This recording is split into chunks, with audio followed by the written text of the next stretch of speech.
Jadi dulu pernah malaikat Jibril alaihissalam, dia bertanya kepada Allah, "Ya Rabb, kenapa engkau memanggil Ibrahim itu kekasihmu? Kenapa Ibrahim itu diberi gelar Khalilullah? Khalilullah, kekasih Allah."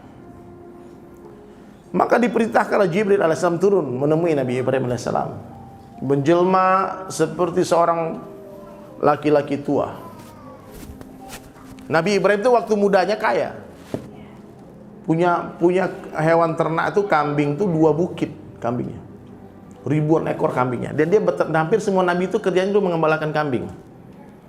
Sebelum dia mengurus umat, dia urus kambing dulu. Kambing ini bandel, Pak. Maka kalau pengembala kambing ini udah bisa sabar dengan kambing-kambingnya, insya Allah dia bisa berdakwah nanti. Kemudian Nabi Ibrahim alaihissalam duduk di satu tempat, dan Jibril alaihissalam yang menjelma sebagai laki-laki tua tadi di atas sebuah bukit. Angin menerpa menuju arah Nabi Ibrahim alaihissalam. Maka Jibril alaihissalam bersenandung menyebut nama Allah. Allah, merdu indah. Pas telinga Nabi Ibrahim mendengarkan nama Allah itu, dia langsung berdiri dan dia mencari-cari seperti seorang kekasih mencari kekasih. Gelisah lari sana. Di mana suara itu? Terdengar lagi, Allah. Menangis dia. Nampaklah orang tua tadi berlari Nabi Ibrahim alaihissalam menuju Jibril alaihissalam. Dikatakan, "Wahai orang tua, apa yang tadi kau ucapkan? Apakah kau menyebut Allah?" Iya. Dia duduk langsung bersimpuh di hadapan Jibril. Dikatakan, "Tolong sebut nama itu sekali lagi. Sungguh hatiku ingin mendengarkannya." Apa kata Jibril? "Apa yang kau berikan kepadaku sebagai imbalannya?" "Tuhan, lihat, aku punya 2 bukit kambing. Kau ambil separuhnya untukmu. Sebut nama itu, aku ingin mendengarkan." Maka Jibril pun mulai menyebut nama Allah dengan merdunya. Menangis sejadi-jadinya Nabi Ibrahim alaihissalam. Dikatakan, "Tolong ucapkan nama itu sekali lagi. Sungguh hatiku ingin mendengarkannya." Kata Jibril, "Apa yang kau berikan lagi? Ambil semua kambingmu. Udah semua buatmu." Maka Jibril pun mulai menyebut nama Allah. Dikatakan, "Please, sekali lagi. Aku ingin mendengarkan nama itu disebut.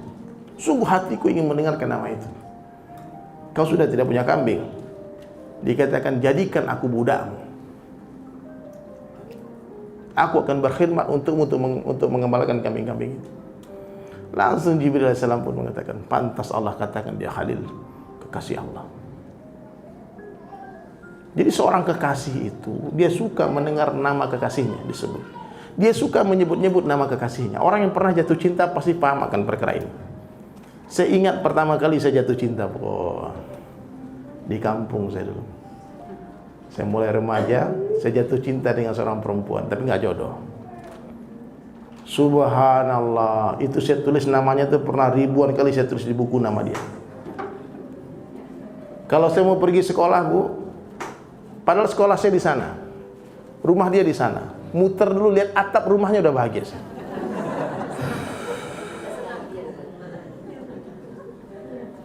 Kalau lagi jalan-jalan, Pak, jalan tiba-tiba ada berapa teman-teman sebut nama dia, berhenti saya. Ada apa ini? Kenapa disebut-sebut nama dia? Jadi orang yang mencinta itu dia pasti suka menyebut nama kekasihnya, dia suka mendengarkan nama kekasihnya, dia suka memikirkan kekasihnya, dia suka menulis nama kekasihnya, dia suka membaca surat cinta dari kekasihnya. Sekarang ada WhatsApp, anak-anak muda nggak tahu apa arti surat cinta, tapi ibu-ibu tahu surat cinta. Ya, Bandung dulu baru Jakarta, senyum dulu baru dibaca. Itu disemprot, ditaruh di walipatan baju, ketangkap basah sama bapak saya. Masih kecil pacar-pacaran gimana nih? Memang usia kita muda. Langsung nyanyi saya Iwan Fals. Bener Pak, ketahuan ketangkap basah. Tapi itu surat kemana saya pergi saya bawa. Tiap malam mau tidur dicium. Ya benar. Orang kalau mencintai itu begitu. Dusta hari ini orang yang mengaku mencintai Allah, dia tidak suka menyebut-nyebut nama Allah, dia suka berdakwah, dia nggak suka berzikir, dia nggak suka baca Quran. Surat cinta dari Allah itu segini tebalnya. Mana ada kekasih yang mengirimkan surat kepada kekasih yang setebal itu? Siapa hari ini yang sudah baca Quran? Cuma berapa orang cuma yang pegang Quran? Baca itu Quran. Dan seorang kekasih pasti dia suka bertamu ke rumah kekasihnya. Oh, kalau udah main ke rumah, di teras rumahnya udah berbunga-bunga hati. Apalagi dipersilahkan untuk menginap di rumah kekasih. Tidur sini aja. Enggak ngapa-ngapain, nginap kamarnya beda juga, tapi udah bahagia. Bapak-bapak ini kalau saya ajak itikaf di masjid, nggak suka, nggak mau, dusta cintanya. Iya Pak. Orang mukmin tuh dia hatinya pengen di masjid, di rumahnya Allah. Ibu, saya setelah mengenal Islam ini, soal hidayah ini, saya tuh sebetulnya kalau nggak terpaksa tuh nggak mau keluar masjid. Karena tempat yang paling indah di dunia ini ya masjid. Tempat yang paling nikmat di dunia itu ya masjid. Kalaupun saya keluar masjid itu hanya untuk jemput orang masuk ke dalam masjid aja. Kalau saya pulang ke rumah itu pergi namanya. Kemana Bang? Pergi dulu lihat anak istri. Pulangnya kemana? Ke rumah. Yang sudah 40 tahun ke atas umurnya. Kata ulama, jadikan masjid sebagai rumah-rumah kalian. Ibu-ibu kalau punya suami suka di rumah, nanti lama-lama tertular sifat ibu-ibu. Betul Pak, laki-laki ini kalau lama-lama di rumah tertular sikap perempuan. Akhirnya berdebat sama istri warna hordeng rumah. Berdebat bunga ini taruh di sini, dia di semua. Berantem, ngambek. Kenapa? Istri saya maunya warna merah, cocoknya biru Ustaz. Oh begitu Pak, udah tua-tua Pak, berantem sama istri gara-gara warna hordeng rumah, beda. Hordeng rumah. Ar-rijal itu di laki-laki itu di luar. Nah, sekarang laki-laki Indonesia ini nggak mau keluar rumah. Akhirnya perempuan yang keluar rumah. Juta-juta perempuan kita yang keluar dari negara kita ini diekspor jadi TKW. Nggak main, Pak, itu sebetulnya teguran buat kita. Mesti laki-laki yang keluar. Ya. Nah, jadi hadirin sekalian, imannya harus dibenarkan. Banyak-banyak ucapkan la ilaha illallah. Berapa banyak? Sebanyak-banyaknya. Sampai kapan? Sampai kita mati dan di akhir kalam kita mampu mengucapkan la ilaha. Siapa yang mati kata Nabi dan di akhir kalamnya dia mampu mengucapkan la ilaha illallah dakhalal jannah, dia pasti masuk surga. Itu nggak mudah. Nih, gelas ini diisi air, dituang keluar air. Diisi susu, dituang keluar susu. Diisi kecap, dituang keluar kecap. Diisi racun, dituang keluar racun. Hati juga begitu. 4 saluran hati manusia. Lisan, pendengaran, penglihatan, pikiran. Apa yang dibicarakan manusia, didengar manusia, dilihat manusia, dipikirkan manusia, masuk ke hatinya. Orang yang hari-hari bicara dunia, dengar dunia, lihat dunia, fikir dunia, hati dia penuh dengan dunia. Banyak gitu Pak. Bangun tidur fikir dunia, siang ada dunia. Orang ke masjid, dia ke pasar. Mimpinya pun dunia, tahu-tahu meninggal dunia. Dunia apa? Tapi orang yang hari-hari bicara kebesaran Allah, mendengar kebesaran Allah, melihat kebesaran Allah, memikirkan kebesaran Allah, hati dia penuh dengan Allah, dengan kebesaran Allah. Kalau bicara ada Allahnya. Kalau dia puji anaknya cantik, istrinya cantik, dia katakan Masya Allah. Tidak pernah dia lupa mengaitkan dia istri dengan Allah, anaknya dengan Allah. Baik suami, Masya Allah, bang, baik banget hati abang.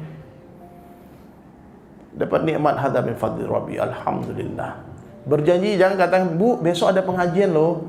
Datang ya ke Masjid Al-Hakim. Kita ketemu on time ya jam 1.30 ya. See you.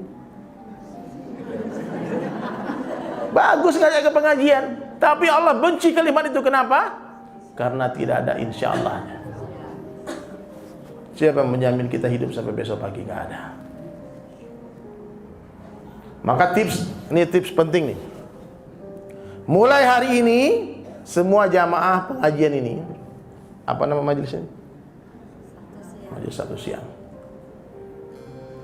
Jangan pernah berbicara apapun kecuali melibatkan Allah dalam setiap perkataan. Insyaallah bisa ya. Nah, contohnya, kalau panas katakan Allah yang kasih panas.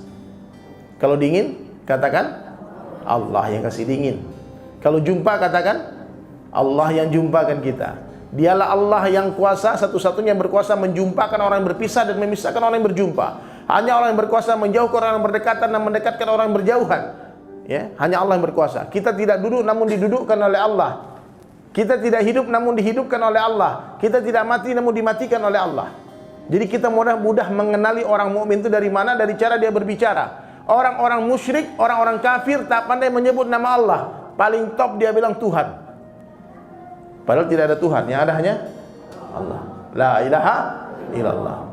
Oh, ibu anaknya cantik ya, udah dari sononya.